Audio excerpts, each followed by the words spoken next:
نازنین جاوید کی گود میں سر رکھے لیٹی ہوئی تھی اور جاوید نازنین کے بال سہلا رہے تھے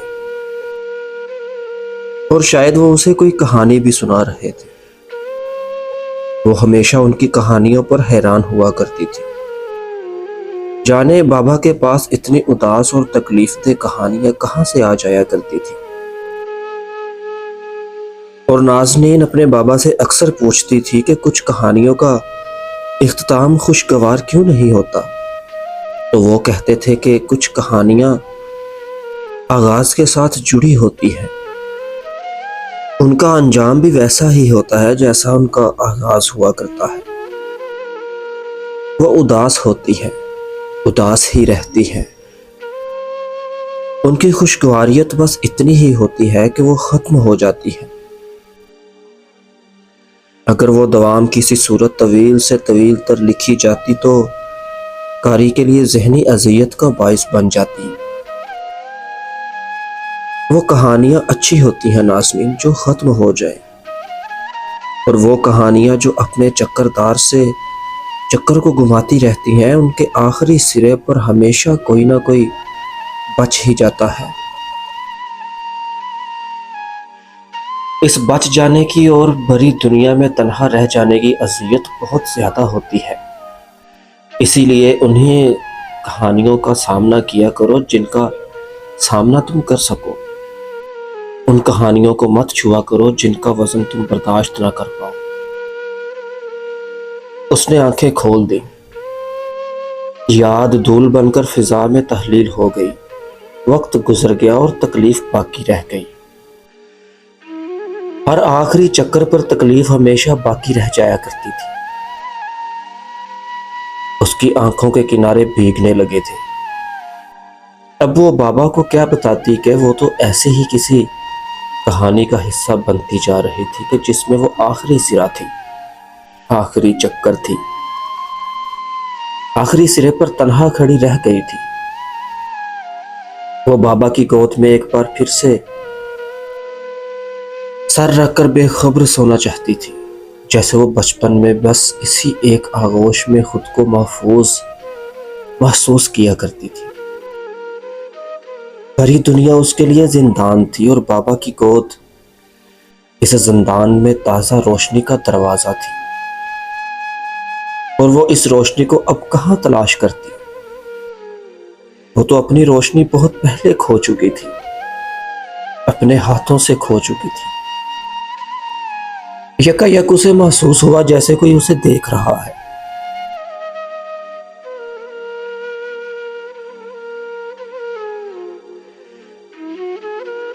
یہ اس ہفتے میں کوئی تیسری بار محسوس ہو رہا تھا نازنین کو۔ صبح کے اس پہر یونیورسٹی میں کوئی بھی موجود نہیں تھا۔ اس نے قدم ذرا آگے بڑھائے، اگلے ہی پل کوئی اسے راہداری کے دوسرے سرے پر بھاگتا ہوا محسوس ہوا تھا، یوں گویا وہ پکڑے جانے پر اپنا آپ بچاتا ہوا بھاگ رہا ہو۔ رکو، کون ہے وہاں؟ اس نے آواز دی اور ساتھ ہی قدم بھی اس کے پیچھے بڑھا دیے۔ بھاگتی ہوئی اب وہ یونی کے عقبی برآمدے میں آ نکلی تھی۔ اس نے گردن گھما گھما کر اس سنسان سی ٹھنڈی کشادہ راہداری کو دیکھا۔ وہاں کسی انسان کا وجود نہیں تھا، لیکن اس نے کسی کو دیکھا تھا، اتنا تو اسے علم تھا۔ اگلے ہی پل کوئی اس کے پیچھے سے ہوا کے جھونکے کی صورت گزرا تو اس کے بال لہرائے۔ کوئی اس کے بالکل برابر سے بنا ٹکرائے گزر گیا تھا۔ وہ خوفزدہ ہو کر پلٹی تھی۔ کون ہے؟ اس کی آواز خوفزدہ نہیں لگ رہی تھی، لیکن اس کی آواز بے خوف بھی نہیں لگ رہی تھی۔ وہ محتاط سی قدم اٹھاتی ذرا آگے بڑھ آئی، اور پھر اگلے کئی لمحے وہ لائبریری کے دروازے کے عین سامنے چوکنا سی کھڑی رہی۔ اس ایک اندیکھے سے وجود نے اس کے اندر بے چینی سی بھر دی تھی۔ کچھ دیر بعد ورکرز چلے آئے اور پھر اگلے ہی کئی لمحات میں یونی کے داخلی دروازے پر بہت سے طلباء نظر آئے اسے اندر آتے ہوئے۔ اس نے سکون کا سانس خارج کیا اور پھر کام کی جانب متوجہ ہو گئی۔ لائبریری میں اگلے کئی گھنٹوں تک اب اسے کتب کو اپنے متعلقہ شیلف تک پہنچانا تھا۔ اس نے ایک طرف نظر ادھ کھلے کارٹنز کو دیکھا اور پھر گہرا سانس بھرتی قریب چلی آئی۔ گو کہ اس کے وجود پر خوف کی ہلکی سی تہ اب تک جمی تھی، لیکن کام کی مصروفیت میں اسے آہستہ آہستہ وہ احساس بھولتا جا رہا تھا، کسی کو دیکھ لینے کا احساس۔ صاف ستھری سی سڑک کے اطراف میں بہت سی دکانوں کے شٹر گرے ہوئے تھے اور بیشتر دکانوں کے شٹر اٹھائے جا چکے تھے۔ دکانوں کی قطار کے بعد نفاست سے سجے ریسٹورنٹس کی قطار شروع ہوا کرتی تھی۔ صبح کی پڑی اوس کے باعث تارکول کی صاف ستھری سڑک نم نم سی محسوس ہوتی تھی۔ ثانیہ گھبرا کر اس شیشوں سے ڈھکے کلینک میں داخل ہوئی تھی۔ اس کے ہاتھ میں زخمی سا کتا بھی تھا۔ سڑک کنارے چلتے چھوٹے سے پیارے کتے کو کسی گاڑی نے ٹھوکر لگا کر بری طرح زخمی کر دیا تھا۔ سارنگ نے اس وقت تک کلینک پر اوپن کا بورڈ نہیں لگایا تھا۔ وہ ابھی ابھی کلینک پر آیا ہی تھا۔ دروازے کے اوپر لگی گھنٹی بجی تو وہ جو جھکا سر لیے فائل دیکھ رہا تھا میں کان کی انداز میں بولا، ابھی کلینک اوپن۔ لیکن جو ہی اس نے سر اٹھایا سبز آنکھیں پریشانی سے لمحے بھر کو پھیل گئی۔ ایک لڑکی ہاتھ میں زخمی کتا لیے اس کے سامنے کھڑی تھی۔ وہ جلدی سے اٹھا اور اس کے ہاتھ سے کتا لیے اپنے آپریٹنگ ٹیبل پر لٹایا۔ کیا ہوا ہے اسے؟ یہ ٹھیک تو ہو جائے گا نا؟ وہ بہت پیاری سی لڑکی تھی، کندھے پر ٹنگے بیگ کو ہاتھ سے ٹھیک کرتی فکر مندی سے سارنگ ہی کی جانب دیکھ رہی تھی۔ جی یہ ٹھیک ہو جائے گا، پریشان نہیں ہو آپ۔ کہاں سے ملا ہے یہ آپ کو؟ یوں لگ رہا ہے جیسے کسی گاڑی سے بری طرح ٹکرا کر گرا ہے یہ۔ اس نے بغور کتے کا معائنہ کرتے ہوئے اس کے زخمی پیر پر پٹی باندھنے سے قبل دوائی لگائی تھی۔ کتا بنا کسی پس و پیش کے پڑا رہا، شاید وہ درد کی شدت سے بے ہوش ہو گیا تھا۔ ساتھ کھڑی لڑکی گردن پریشانی سے جھکائے اب کے کتے کو ہی دیکھ رہی تھی۔ سارنگ نے ایک نگاہ اس پر ڈالی اور ہولے سے مسکرا دیا۔ یہ ٹھیک تو ہو جائے گا نا؟ پچھلا سوال ایک بار پھر سے دہرایا تھا اس نے۔ سارنگ نے سر اس بات میں ہلایا اور پھر کتے کو بہت احتیاط سے اٹھا کر ایک خالی سے شیشے کے بلاک میں رکھ دیا۔ وہ اب مدھم سانسیں لیتا ہوا دوائیوں کے زیر اثر سویا ہوا لگ رہا تھا۔ بہت شکریہ ڈاکٹر۔ ثانیہ یکدم رکی تو وہ مسکرایا۔ سارنگ بدر۔ اوہ، اس کی بخلاہٹ اب کے قدرے کم ہو گئی تھی۔ وہ یقیناً کتے کو زخمی دیکھ کر بخلا گئی تھی، لیکن اب اس کا اعتماد آہستہ آہستہ بحال ہو رہا تھا۔ یہ مجھے سڑک کے اطراف میں ملا تھا۔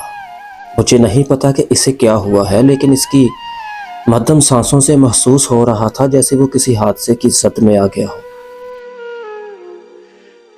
زیادہ تکلیف تو نہیں ہوگی نا اسے؟ یہ ٹھیک تو ہو جائے گا نا؟ اور وہ اس صبح بے حد کھل کر مسکرایا تھا۔ اسے ہر وہ انسان پیارا لگتا تھا جسے جانوروں سے محبت تھی، جو جانوروں کی فکر کرتے تھے۔ اس کے دل میں اس لڑکی کے لیے بہت نرم سا گوشہ بن گیا تھا پہلی ہی ملاقات میں۔ یہ ٹھیک ہو جائے گا۔ اکثر ہو جاتے ہیں ایسے حادثات، اور ایسے پالتو جانوروں کے ساتھ تو ضرور ہوتے ہیں جنہیں چھوڑ دیا جائے، کئی سال پال کر زندگیوں سے بے دخل کر دیا جائے۔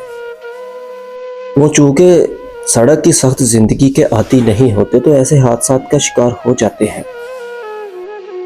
اس نے نرمی سے کہا اور اپنے ڈیسک کی جانب چلا آیا۔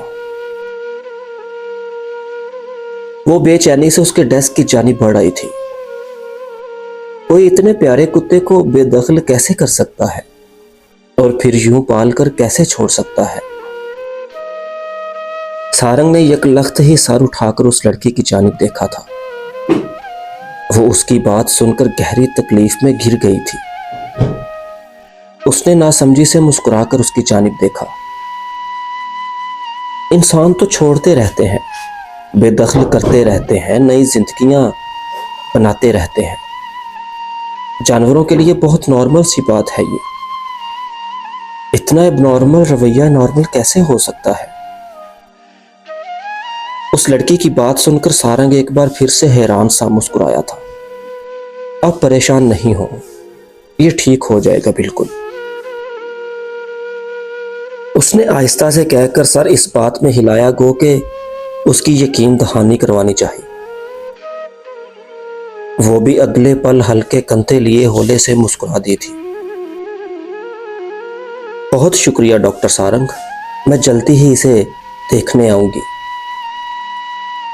پھر وہ جلدی سے گھڑی دیکھتی باہر کی جانب بڑھنے لگی تھی کہ اگلے ہی پل ٹھہر گئی۔ آپ اسے 1 ہفتے کے بعد لے جا سکتی ہیں اور اس کی فیس بھی تب ہی دے دیجیے گا۔